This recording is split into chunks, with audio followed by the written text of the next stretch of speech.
What's going on, everybody? Welcome back to a brand new commentary video. Anyways, like always, there is a link down in the description to join our Discord. There's also a link to purchase W Energy. You can get 10% off with our code Sigma934 or the link found down in the description. So anyways, we're gonna hop right into this. So I want to talk about something really interesting that I read this morning. So this morning I was reading an article about how the average person between the age of 18 and 25 is spending anywhere between 60 minutes to 90 minutes a day on TikTok specifically. We're not considering other social media platforms in this. We're mainly talking about TikTok in this specific article. And I found that really interesting. And I am somebody that on average has been pretty open and vocal with their opinions on short form content. I don't really think that it's great for society, and I don't think that it's great in general for mental health. And I wanted to talk a little bit about that today, mainly because I found this article very interesting and it sort of breaks down sort of what's going on. And with that, ironically enough, with this increase of people spending time on TikTok and social media in general, we're seeing an increase of people mentioning that they're feeling anxiety towards their phone, towards their social life. They're feeling more anxiety more than ever. And I found that really interesting. And I looked a bit more deeper into it. I wanted to talk a little bit about the importance of unplugging sometimes. And this is something that I've done and something that I regard as something that's healthy to do sometimes. And that's unplugging from social media, unplugging from your phone, unplugging from life in general sometimes, and just focusing on the outside world, I think is something healthy to do. It's something that I've been very vocal about online. It's something that I've done on several occasions, and I want to talk about that a little bit. And the main thing is that I feel a lot of anxiety sometimes when it comes to social media. As somebody that sort of works online, I deal with anxiety a lot when it comes to my social media accounts. I'm constantly checking my Twitter. I'm constantly checking my Instagram. I'm constantly doing these things. And for a short period of time, I sort of unplugged mainly from Twitter. And I sort of looked at the positive impacts that had on my life and in general towards my content for you guys and in general. And here's the thing, is that a lot of people have this idea of missing out. And that's a very real thing that I found when I talk to people that are in their teenage years when it comes to social media. They have this constant fear of missing out. And it's sort of amplified by the short form content. Short form content sort of is designed in a way in which that it tries to make it seem like you are going to miss out on things. And it doesn't really fucking well. And that's what really scares me when it comes to these short form content platforms, is that they're very good at doing this thing where they're able to make you think that you're missing out on something if you're not constantly using the platform, if you take a step away from the platform, if you do these things. It knows how to do it very well. And these platforms aren't good at hiding it either. And with that, I think that it's important to remember that you are more than allowed to take a step away and the importance of taking steps away at times. And what's really interesting is that when we look deeper into this article, they talk about the fact that the students that they talk to, people in the age range of 18 to 25, so, early adults, they sort of talk about this fact that they feel that around 75% of them either feel anxiety or they show anxiety-like symptoms when it comes to their social media accounts. And I found this to be a really interesting statistic because, ironically, when we look at these people that are struggling or they feel that they are overwhelmed by something in their life, they know sort of, maybe they don't realize the root cause, maybe they do. Isn't the point. Is that in a lot of cases, when it comes to our anxiety, we're really bad at not realizing those symptoms in taking out the thing that is causing the anxiety. And I want to make that today's lesson, is when you notice the signs or when somebody points out the signs to you of what is causing your anxiety, you need to act on it. And that is something that I truly believe on, is that there's a big issue that I see with people, which is that they do not act on their anxieties, right? They may know what their issue is, they may know what's causing their issue, but they're not acting on it. And I do this from time to time as well. A lot of the time,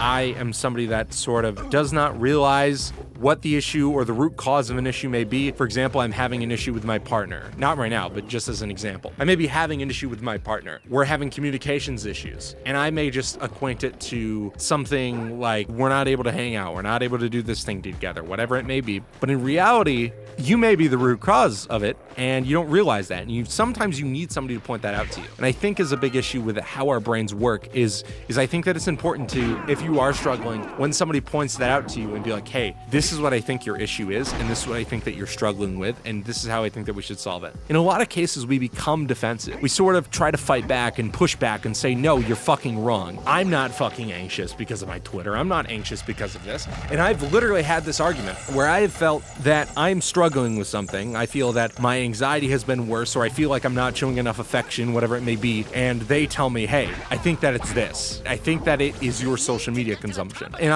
I've literally done this, where I'd be like, no, you're fucking wrong. You know, I don't say that, but I'm like, no, you're wrong. And they're like, no, don't invalidate my feelings and don't invalidate me by telling me that I'm wrong. And I'm going to tell you right now that you are probably wrong if you think that the social media is not the issue. And I'm gonna sound like a boomer for a minute, but in general, social media does cause anxiety. And a lot of people like to push back on this and say, no, you're wrong. And that's fine, you can disagree with me. But what I'm telling you is this: as somebody that has cut down in social media consumption over the years, and as somebody that has genuinely tried to push away sort of short form content and tries to consume little of it, yeah, it does help your anxiety. It really does. Because here's the thing, the short form content is really designed to really trigger your dopamine response. And when you constantly are triggering that dopamine response and stuff like that, when you take that away, your brain doesn't necessarily fucking like it. Now, does it? This isn't some secret. We've known it for decades when it comes to fucking drug abuse, to alcohol abuse, what other substance it may be. We figured this out with sex years ago. Decades ago, we figured this out, that, hey, maybe copious amounts of sex isn't the best thing for our minds. And ironically enough, is that we're in that era with social media where we're sort of in this denial phase where people want to deny that, oh wait, maybe consuming hours and hours of TikTok every day isn't good for us? That can't be right. That can't be fucking right. But it's the truth. It is. And I think that it's something important to think about. You know, obviously not every single scenario where you're feeling anxious is going to be solved by, you know, logging out of TikTok for a couple weeks. That's not what I'm saying. But what I am saying is this, is that if you are feeling anxious, I want you to take a step back and think about it. Am I consuming a large amount of short form content? Am I consuming a lot of dopamine filled content? The answer is yes. Just take a step back for a little bit. I'm not saying get rid of it out of your life permanently. I don't do that. I don't do that either because, you know, it's for multiple reasons. As a content creator, I can't. And also just as a consumer, we also can. It's gonna be everywhere. But what we can do is sort of limit that content for a bit and just sort of reflect. Is it helping? Do I think that taking this out of my life completely will help? And for a lot of people, the answer is yes. But if it's not, that's okay. And worst comes to worst, you miss out on a TikTok fad for a week and a half. So I do think that that is something that I want you guys to reflect on is, you know, while we're seeing more and more research showing that TikTok is impacting people's mental health, I just want you to think about it. Should I take a step back a little bit? Should I just relax from it from a bit and just see how it impacts you? You know, I would like to hear from some people too to see, you know, if you really do this, does it make an impact on you? Do you feel less anxious? Do you feel more happy? Do you feel these different emotions? Or is it simply, no, it didn't help at all? I am curious to see what happens in the near future when we do more and more research on this short form content and how it impacts our brains. Anyways, I just kind of wanted to chat about that a bit today, and I hope that today was a sort of an interesting perspective on it. And anyways, ladies and gentlemen, as always, if you did enjoy the video, please hit that subscribe button, please hit that like button, and please share it with a friend. It helps out our content a ton. Once again, we have been working really hard over here on Point C to give you guys the best content possible, and we have a lot of great stuff coming, and you know, whatever. But you guys have heard this a lot, so thank you guys once again for watching. If you haven't already, there's a link to join our Discord. There's also a link to buy W Energy. Once again, you get 10% off of anything on the website. So take advantage if you guys want to try out the product. I love it. I'm drinking it right now here in the studio. So make sure that you get yourself some. Anyways, thank you guys so much for watching. Have a great rest of your day, and I will see you in a couple days. Peace!